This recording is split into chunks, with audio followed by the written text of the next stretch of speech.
This is Euronews Tonight. Here are your top stories. A warning from the US President. Joe Biden tells Americans to leave Ukraine now while Kiev plays down the threat of a further Russian invasion. Diplomatic talks between Russia, Ukraine, France and Germany run aground, while at sea, Ukraine accuses Russian naval forces of blocking access to the water ahead of drills. Russian skater Kamila Valieva's failed drug test is confirmed, leaving a court to decide whether she'll be able to still compete. The Kremlin calls it a misunderstanding. And several 19th century human remains have been repatriated to Hawaii by museums in Germany and Austria. We'll have the story. I'm Helena Humphrey. It is good to have you with us. US President Joe Biden has told American citizens to leave Ukraine now, saying things could go crazy quickly as diplomatic talks with Russia again fail to make headway. But Ukraine's Foreign Minister Dmytro Kuleba has played down Biden's warning, saying nothing significant has changed in the months-long standoff between Moscow and Kiev. New tensions are emerging, though, over Russia's deployment of warships in waterways vital to Ukraine's economy. US Secretary of State Antony Blinken says that the situation remains on a knife edge. Simply put, we continue to see very troubling signs of Russian escalation, including new forces arriving at the Ukrainian border. And as we said before, we're in a window when an invasion could begin at any time. To be clear, that includes during the Olympics. We're continuing to draw down our embassy. We'll continue that process. And we've also been very clear that any American citizens who remain in Ukraine should leave now. NATO Secretary General Jens Stoltenberg echoed Blinken's warning during a visit to a key NATO base in Romania earlier. Like Russia, the alliance is also increasing its military presence around Ukraine, with more troops and weapons arriving in Eastern Europe this week. But Stoltenberg says it is a purely defensive response to Russian aggression.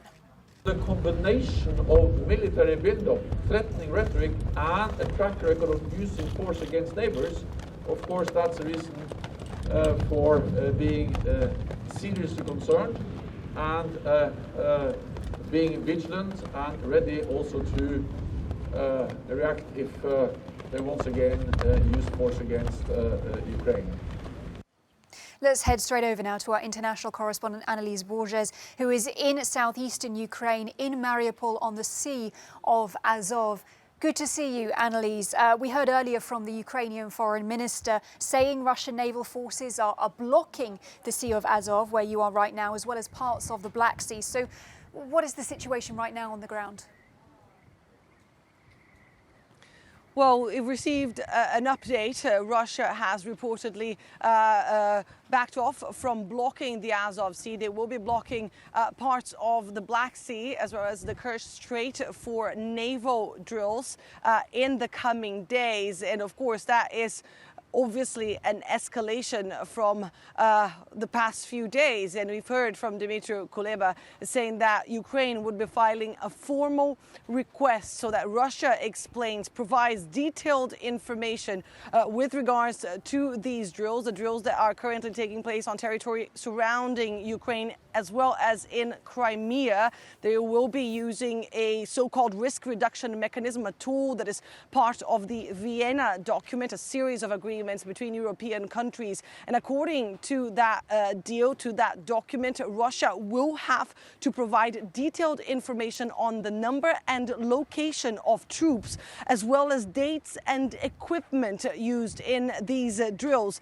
In theory, Russia has 48 hours to respond. Failure to do so will implicate, in theory, once again, a meeting between all the signatories of this Vienna document. And during that meeting, Russia would then have to explain itself.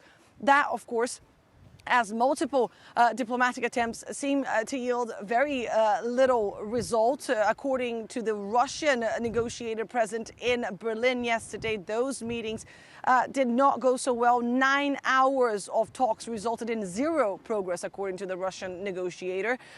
They are saying that it's time for France and Germany to put more pressure on Ukraine. And according to the French team, the fact of the matter is the meeting didn't go well because of Russia's insistence that Ukraine needs to negotiate directly with those separatist leaders, yielding a conflict against the Ukrainian army here in the east of this country. Annalise, today we also heard from the head of the self-proclaimed Donetsk People's Republic. Tell us more.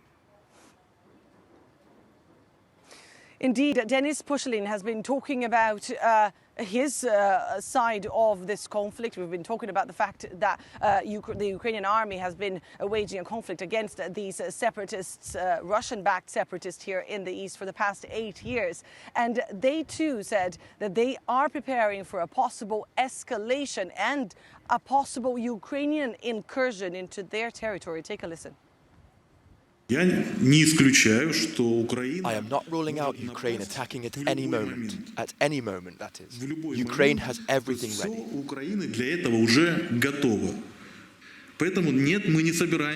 No, we are not going to attack first, but we will do everything possible to protect ourselves.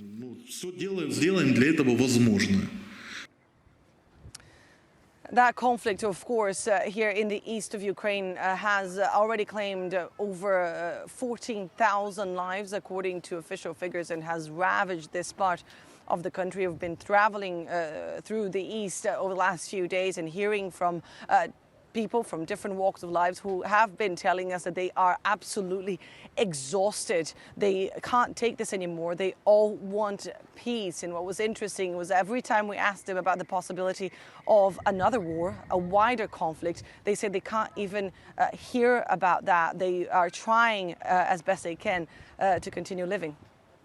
Absolutely, Annalise, an important perspective there on the ground in southeastern Ukraine, in Mariupol on the Sea of Azov. Thank you so much.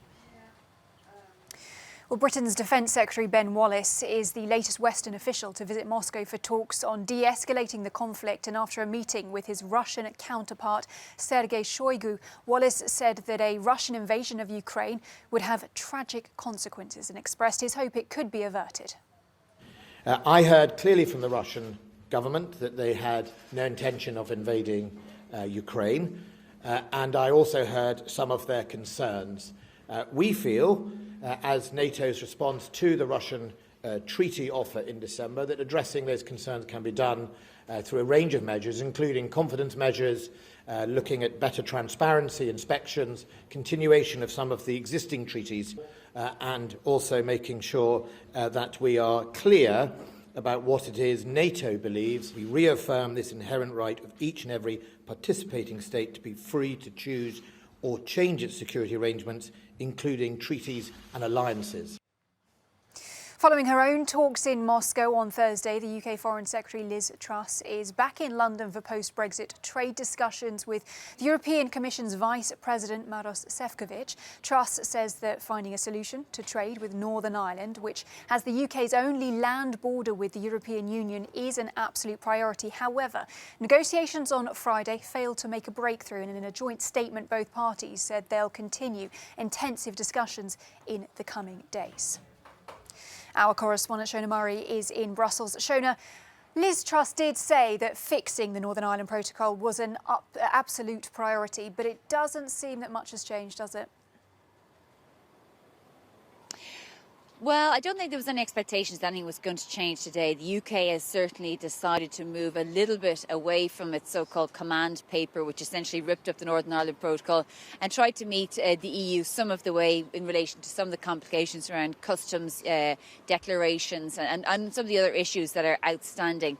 There had been hope that the technical element of this could be agreed and there could be sign-off on the 21st of February, which is a sort of a deadline for all of this.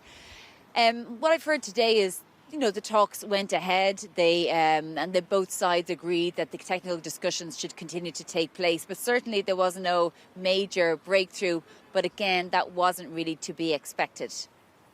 In the meantime, though, Shona, I'm wondering, what does this deadlock mean practically for Northern Ireland?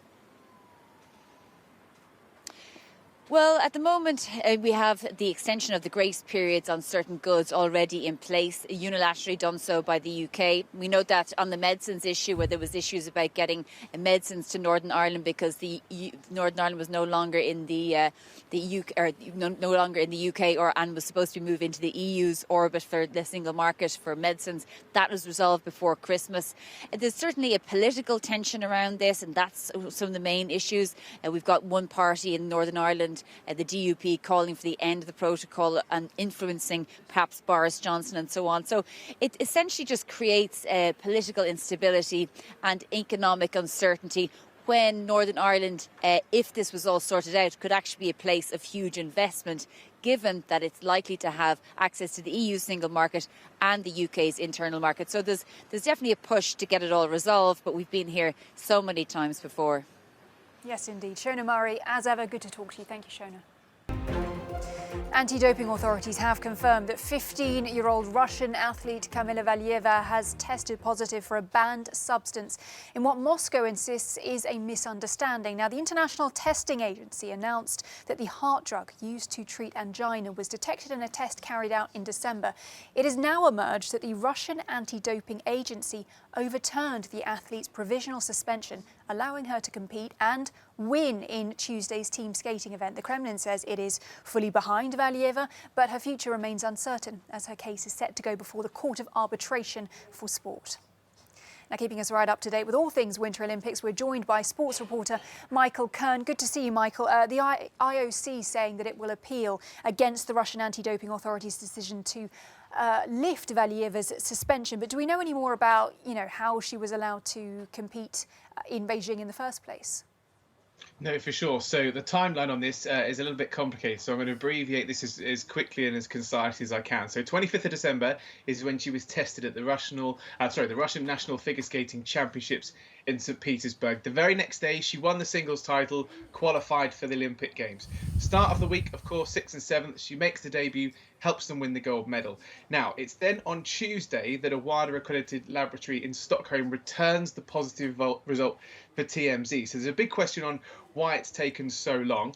Immediately, that means, of course, she's suspended. The Russian anti-doping agency on Wednesday overturned that appeal after the Russian Olympic Committee questioned it. So this is all happening mid-games. Yesterday we heard about the reports, and then today the IOC have confirmed that that's a positive test.